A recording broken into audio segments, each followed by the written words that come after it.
Shalom. Shalom semua Bapak Ibu Saudara terkasih. Berjumpa lagi kita di Mukjizat Zaman Now.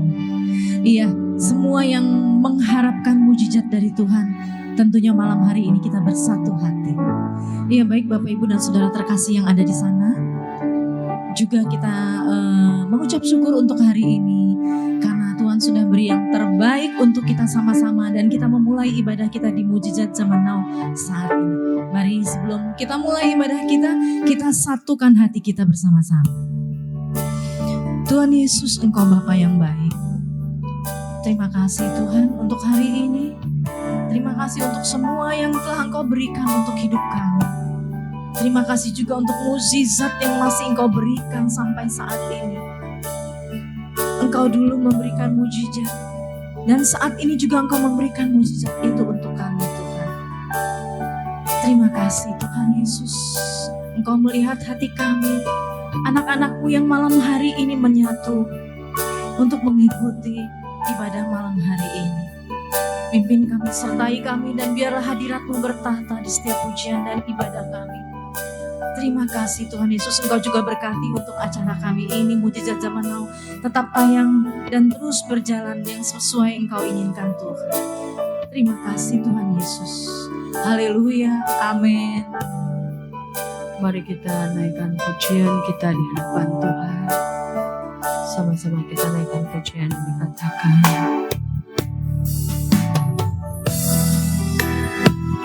thank you Jesus, we thank you Lord.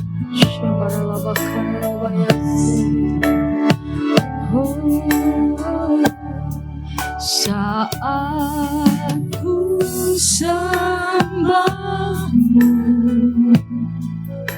Kau hadir di sini.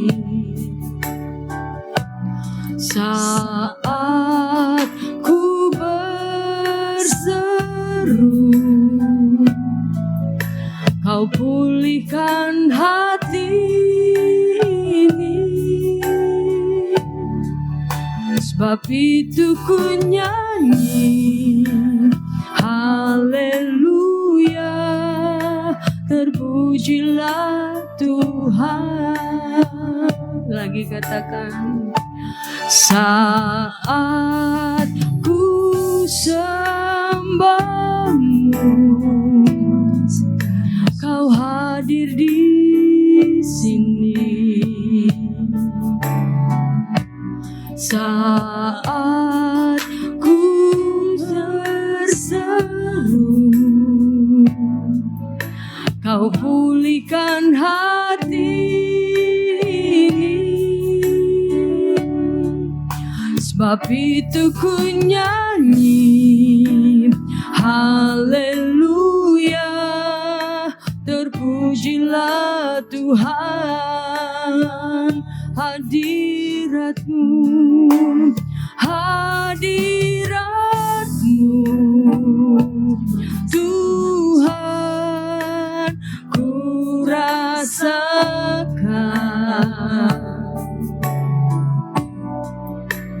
Hadirat-Mu Tuhan, penuhi hatiku.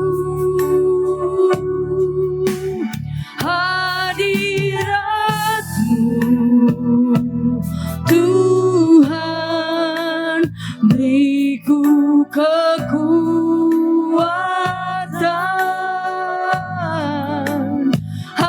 Hadirat-Mu memulihkan hidupku.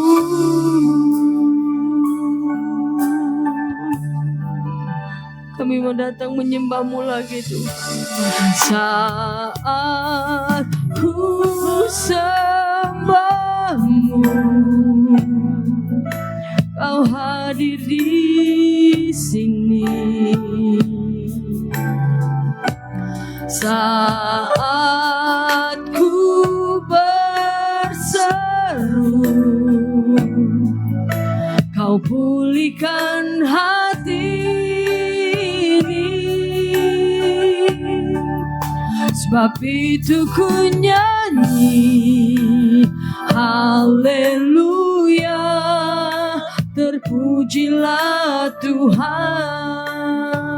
Oh hadiratmu, hadiratmu Tuhan, ku rasakan hadiratmu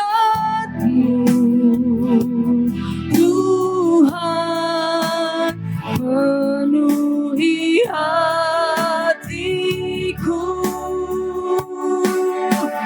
Hadiratmu Tuhan, beriku kekuatan.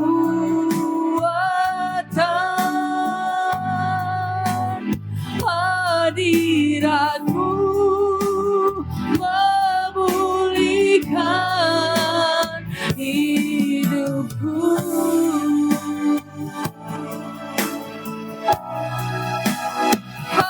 Hadiratmu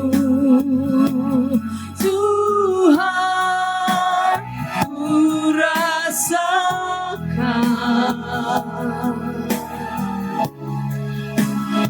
Hadiratmu Tuhan, penuhi hatiku. Yes Lord, hadiratmu Tuhan, beriku kekuatan.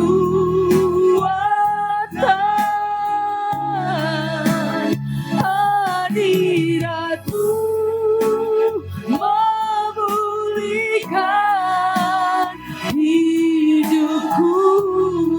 Oh hadiratmu memulihkan. Hadiratmu memulihkan hidupku.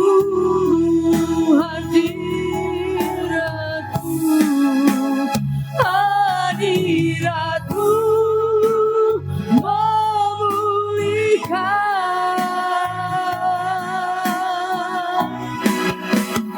hidupku.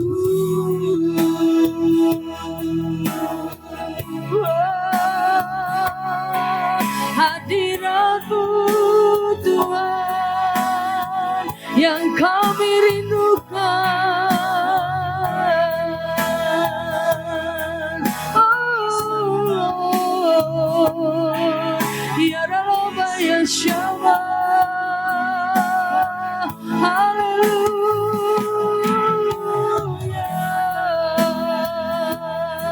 Hanya Kau Yesus yang kami sembah, yang kami tinggikan.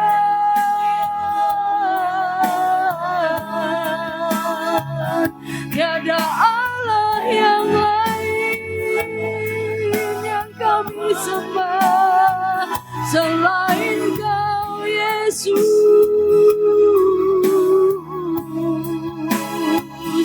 Oh haleluya, ya Rabbah ya Syama.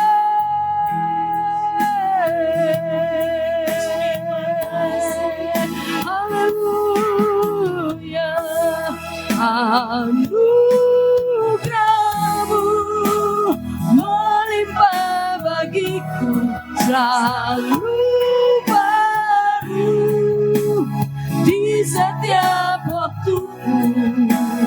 Kebenaran-Mu dan perkenananmu mengikutiku. Anugerah-Mu melimpah bagiku, selalu baru di setiap waktuku. Kebenaran-Mu dan perkenananmu mengikuti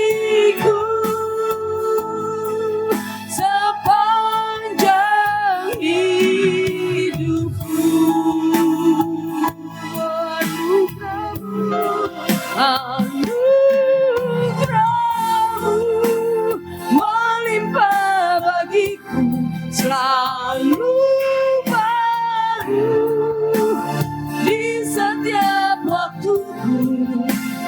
Kebenaran-Mu dan perkenananmu mengikutiku. Anugerah-Mu melimpah bagiku, selalu baru di setiap waktuku. Kebenaran-Mu dan perkenananmu mengikutiku sepanjang hidupku. Kebenaran-Mu dan perkenananmu mengikutiku sepanjang hidupku. Kebenaran-Mu dan perkenananmu mengikutiku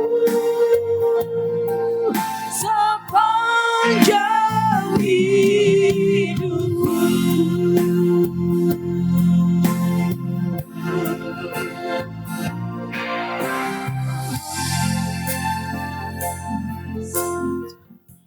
Shalom Bapak Ibu, shalom semuanya.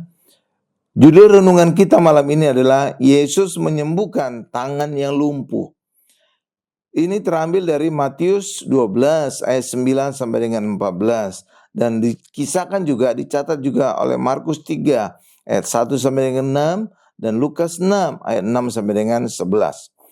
Tuhan Yesus masuk ke rumah ibadat atau sinagoge. Di situ ada seorang yang mati sebelah tangannya. Ahli-ahli Taurat dan orang-orang Farisi ada di situ juga dan bertanya kepada Yesus, bolehkah menyembuhkan orang pada hari Sabat? Matius 12 ayat 11. Yesus berkata kepada mereka, jika seorang dari antara kamu mempunyai seekor domba dan domba itu terjatuh ke dalam lubang pada hari Sabat, tidakkah ia akan menangkapnya dan mengeluarkannya? Matius 12 ayat 12. Bukankah manusia jauh lebih berharga daripada domba? Karena itu boleh berbuat baik pada hari Sabat. Yesus menyembuhkan orang yang lumpuh tangannya. Matius 12 ayat 13. Lalu kata Yesus kepada orang itu, ulurkanlah tanganmu. Dan ia mengulurkannya, maka pulihlah tangannya itu dan menjadi sehat seperti tangannya yang lain. Apapun kelemahan kita, serahkan kepada Yesus, maka akan dipulihkan. 5 roti dan 2 ikan di tangan Yesus dilipat gandakan sehingga bisa memberi makan 5.000 orang sampai kenyang, bahkan bersisa 12 bakul. Matius 12 ayat 14. Lalu keluarlah orang-orang Farisi itu dan bersekongkol untuk membunuh Yesus. Yesus telah menjelaskan bahwa boleh menyembuhkan orang pada hari Sabat, tapi ahli-ahli Taurat dan orang-orang Farisi tetap mengeraskan hatinya, bahkan ingin membunuh Yesus. Secara legalistik, secara hukum, memang hukuman mati bagi orang yang melanggar hari Sabat. Dan itu dikatakan di dalam Keluaran 31 ayat 14. Haruslah kamu pelihara hari Sabat, sebab itulah hari kudus bagimu. Siapa yang melanggar kekudusan hari Sabat itu, pastilah ia dihukum mati. Sebab setiap orang yang melakukan pekerjaan pada hari itu, orang itu harus dilenyapkan dari antara bangsanya. Yang orang Israel tidak tahu adalah Anak manusia adalah Tuhan atas hari Sabat. Matius 12 ayat 8. Ahli-ahli Taurat dan orang Farisi menganggap menyembuhkan orang itu termasuk pekerjaan. Padahal enggak kan Bapak Ibu ya. Pada hari Sabat orang Israel dilarang bekerja sehingga menganggap Yesus telah melanggar hari Sabat. Lukas 13 ayat 14. Tetapi kepala rumah ibadat gusar karena Yesus menyembuhkan orang pada hari Sabat. Lalu ia berkata kepada orang banyak, ada 6 hari untuk bekerja. Karena itu datanglah pada salah satu hari itu untuk disembuhkan dan jangan pada hari Sabat. Lukas 13 ayat 15. Tetapi Tuhan menjawab dia, katanya, hai orang-orang munafik, bukankah setiap orang di antaramu melepaskan lembunya atau keledainya pada hari Sabat dari kandangnya dan membawanya ke tempat minuman?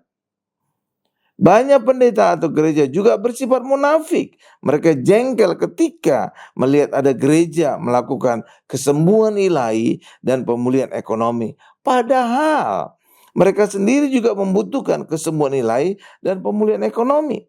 Ketika jemaat dilepaskan dari segala beban penyakit dan ekonomi, harusnya pendeta dan gereja menjadi senang. Ya senang dong. Umat Kristen disembuhkan, umat Kristen diberkati ekonomi, ya harusnya senang. Tapi kok mereka jadi sebel kepada gereja yang bisa mengadakan kesembuhan ilahi dan pemulihan ekonomi. Ini artinya apa? Ya iri. Jika mereka tidak mampu melakukannya, ya diam aja sebaiknya. Jangan malah mengkritik. Kalau enggak nanti sama dengan sikap ahli Taurat dan Farisi tadi yang dimarahin oleh Tuhan Yesus. Ya mereka bersifat munafik. Mengapa Tuhan Yesus banyak menyembuhkan pada hari Sabat? Ya, itu bisa menjadi pertanyaan kita, bahwa mengapa Yesus banyak menyembuhkan pada hari Sabat? Iya, kenapa? Nah, ini dia penjelasannya. Pada hari Sabat orang Israel dilarang bekerja karena mereka harus beribadah dan minta Allah bekerja untuk memberkati mereka. Itulah sebabnya saat orang tidak bekerja, Tuhan Yesus bekerja, yaitu menyembuhkan orang sakit. Jadi benar ucapan bijak, manusia angkat tangan, Allah turun tangan. Saudara pilih mana? Allah turun tangan atau manusia turun tangan? Ya pasti Allah turun tangan. Karena pasti apa? Itu mujizat. Pasti hal besar. Kesimpulan, orang Kristen di dalam Tuhan Yesus hidup di dalam kasih dan anugerah Tuhan. Jika berdasarkan legalistik atau berdasarkan hukum, tidak ada orang Kristen yang selamat. Karena Tuhan Yesus menebus kita saat kita masih berdosa. Ayat ada berkata, akan tetapi Allah menunjukkan kasih-Nya kepada kita oleh karena Kristus telah mati untuk kita ketika kita masih berdosa. Roma 5 ayat 8. Amin Bapak Ibu. Tuhan Yesus memberkati. Shalom Bapak Ibu, shalom, puji Tuhan. Selamat bergabung dalam acara Mujizat Zaman Now. Hari ini ada topik yang menarik tentang Alkitab Bapak Ibu. Kita coba membahas tentang otoritas Alkitab. Ya, di luar sana banyak orang yang tidak percaya mempertanyakan tentang keaslian Alkitab, tentang adanya kesalahan di Alkitab. Bahkan ada yang menuduh Alkitab itu dipalsukan. Tapi hari ini kita percaya, kita imani bahwa Alkitab itu benar-benar asli. Dan sudah terbukti juga bahwa banyak ditemukan dokumen-dokumen, banyak ditemukan bukti-bukti seperti yang ada di Israel. Sudah ditemukan dokumen-dokumen tentang perjanjian lama, kitab-kitab, bahwa benar Alkitab adalah asli, bukan dipalsukan. Dan hari ini kita juga akan membahas tentang manfaat dari Alkitab. Karena Alkitab itu selain otoritas Alkitab, ada otoritas dari Allah, itu juga bisa bermanfaat bagi kita. Ibarat ketika saudara beli komputer atau beli peralatan elektronik, saudara kan punya manual kan? Agar apa? Agar saudara bisa memanfaatkan alat yang saudara beli tadi dengan maksimal, tidak menjadi rusak. Hal yang sama juga dengan kehidupan orang Kristen. Kita punya manual dari Allah dan itu adalah Alkitab agar hidup kita sesuai dengan perkenanan Allah. Nah, hari ini saya akan ditemani oleh Ibu Evangelis Flora Anggreni. Kami akan membahas tentang otoritas Alkitab. Ya, silakan Bu, apa yang Tuhan berikan kepada Ibu untuk tentang otoritas Alkitab ini? Silakan Bu. Terima kasih Bapak Gembala. Ya. Ya, Bapak Ibu Saudara semua, otoritas Alkitab adalah kekuasaan di dalam firman Allah. Jadi kekuasaan yang tertinggi itu adalah otoritas Alkitab, yaitu adalah firman Allah. Firman Allah yang telah diinspirasikan oleh Allah. Jadi Alkitab itu diinspirasikan oleh Allah, diilhamkan oleh Allah. Nah, Alkitab ini dari zaman ke zaman sudah ditulis oleh para penulis Ya. Alkitab.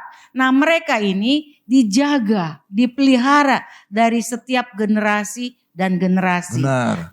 Pada saat mereka menulis, Tuhan sendiri atau Allah Roh Kudus memberikan ilham. Benar. Setiap kata, tulisan yang ada itu dicatat dengan hati-hati. Di dalam papirus itu dibuat.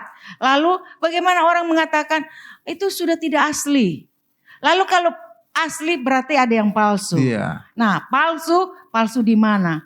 Aslinya yang mana? Iya. Ya kan? Tetapi Allah memelihara itu sampai hari ini, dari sudah ribuan tahun yang lalu, masih tetap orang percaya itu mendapatkan manfaat daripada Alkitab. Benar. Bagaimana hidup orang yang dari orang yang tidak percaya kepada Tuhan, yang tidak menyembah kepada Tuhan, lalu dia menyembah Allah, yaitu di dalam Allah yang dicatat oleh Alkitab, Iya. yaitu Allah Yesus Iya, Kristus. benar Bapak Ibu. Jadi banyak tuduhan, ada orang di luar sana berkata Alkitab itu katanya palsu.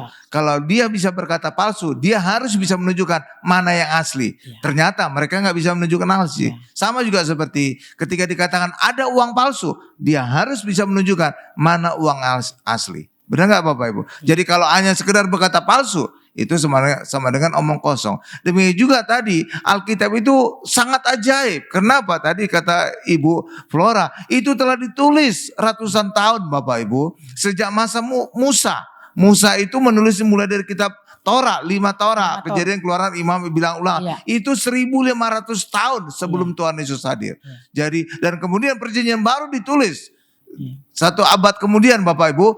Jadi ini sudah panjang sekali Alkitab. Dan lihat luar biasanya Alkitab. Walaupun ditulis dalam jangka waktu yang sampai ribuan tahun. Tapi saudara lihat, masih satu irama, masih satu fokusnya. Tidak ada yang bertentangan. Itu membuktikan bahwa Alkitab ini ajaib. Ini adalah diinspirasikan oleh Roh Kudus. Kalau tidak, bagaimana mungkin banyak orang yang menulis Alkitab, ribuan tahun yang Alkitab ditulis, tapi masih selaras, masih seirama, tidak ada bertentangan. Itu menjadi bukti ajaibnya Alkitab kita. Benar nggak Bapak Ibu? Iya, betul. Itu luar biasa. Ditulis oleh banyak orang, ribuan tahun. Bagaimana mungkin kalau bukan Allah ikut menginspirasikannya. Jadi itu luar biasa sekali. Dan sekarang kita melihat manfaat dari Alkitab. Jadi firman Tuhan ini diinspirasikan oleh Roh Kudus, itu dikatakan di dalam 2 Timotius 3 ayat 16 Bapak Ibu, ya.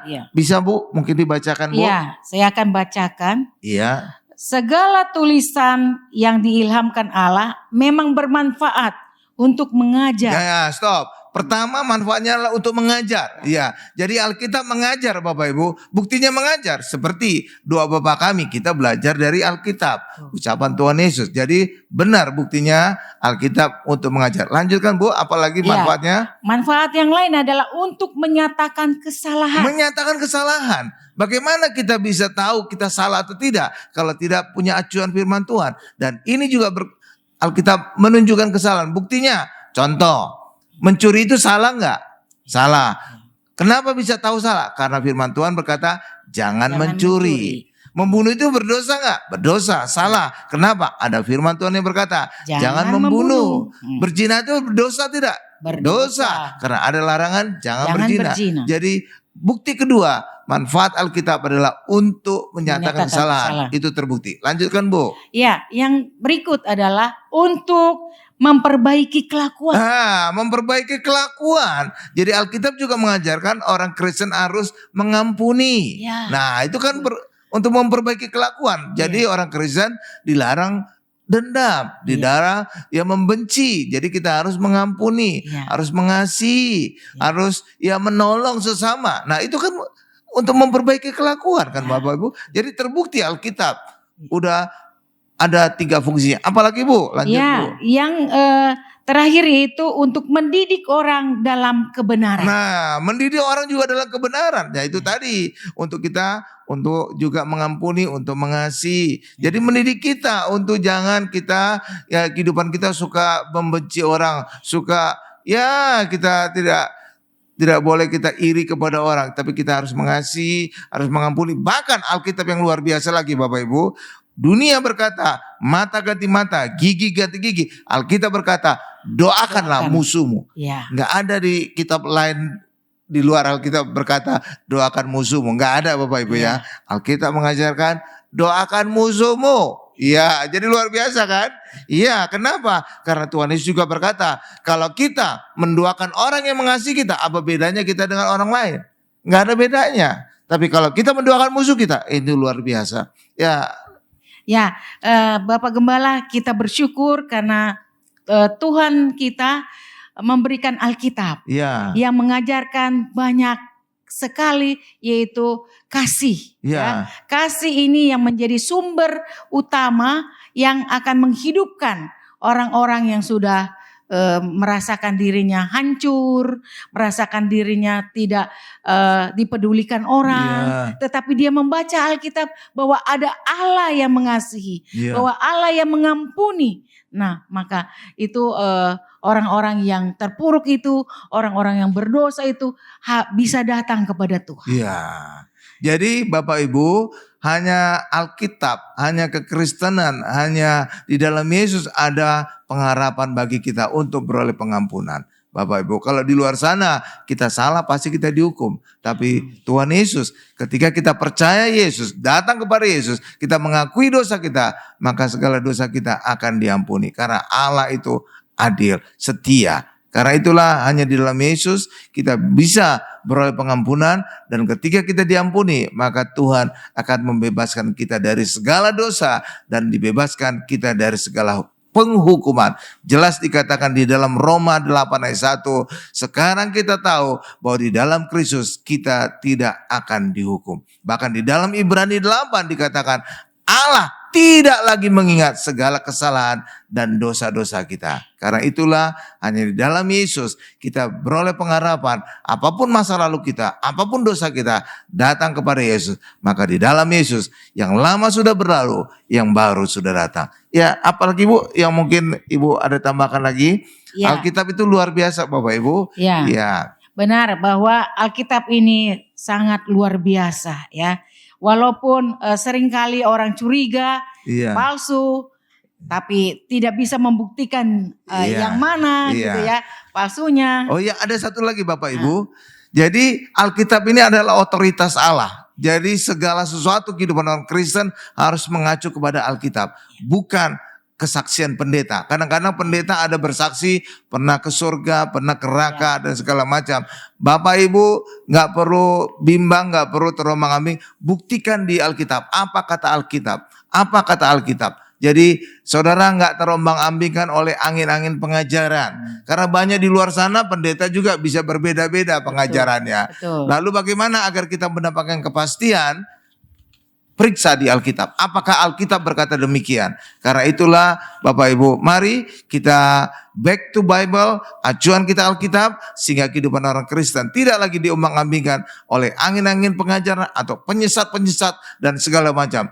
Karena itu kita pegang Alkitab. Alkitab adalah otoritas Allah yang paling tinggi. Bukan adat istiadat, bukan kebudayaan. Karena itulah kita percaya apapun kata Alkitab, Bapak Ibu, itu harus menjadi pegangan, panduan, sehingga orang Kristen tidak diombang-ambingkan oleh angin-angin pengajaran.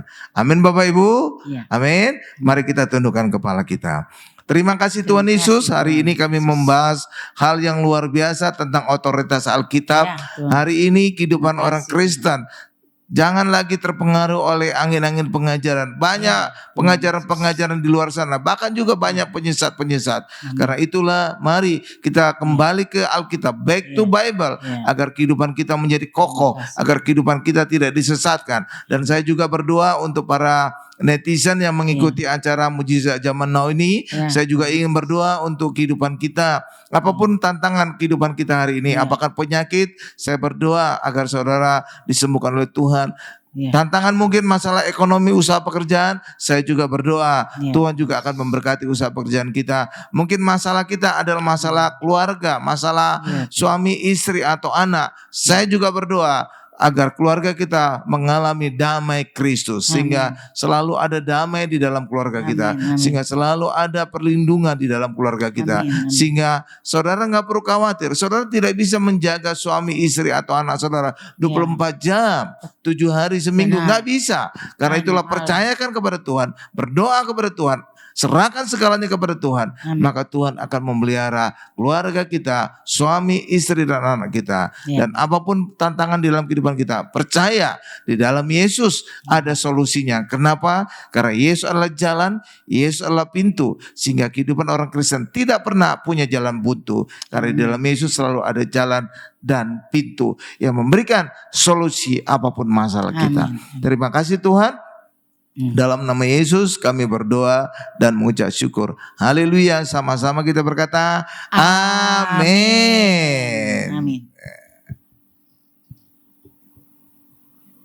Baik Bapak Ibu Saudara terkasih, ibadah kita sudah selesai pada malam hari ini dan kita akan kembali lagi menyatukan hati kita sama-sama yang rindu menantikan mujizat Tuhan.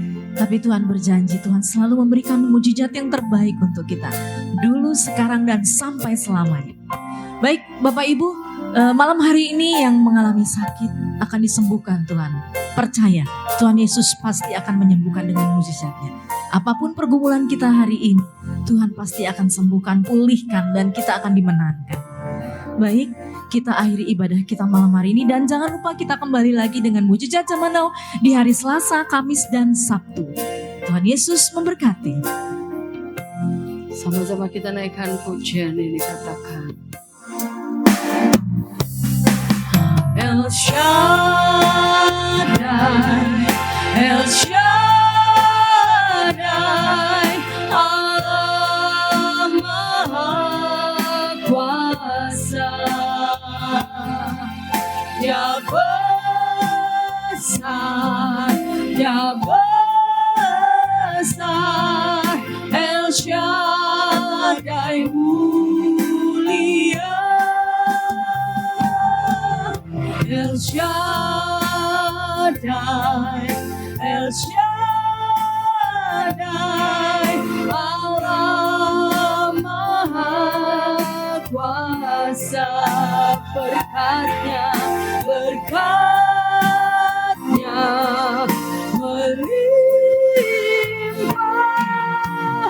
El Shaddai berkatnya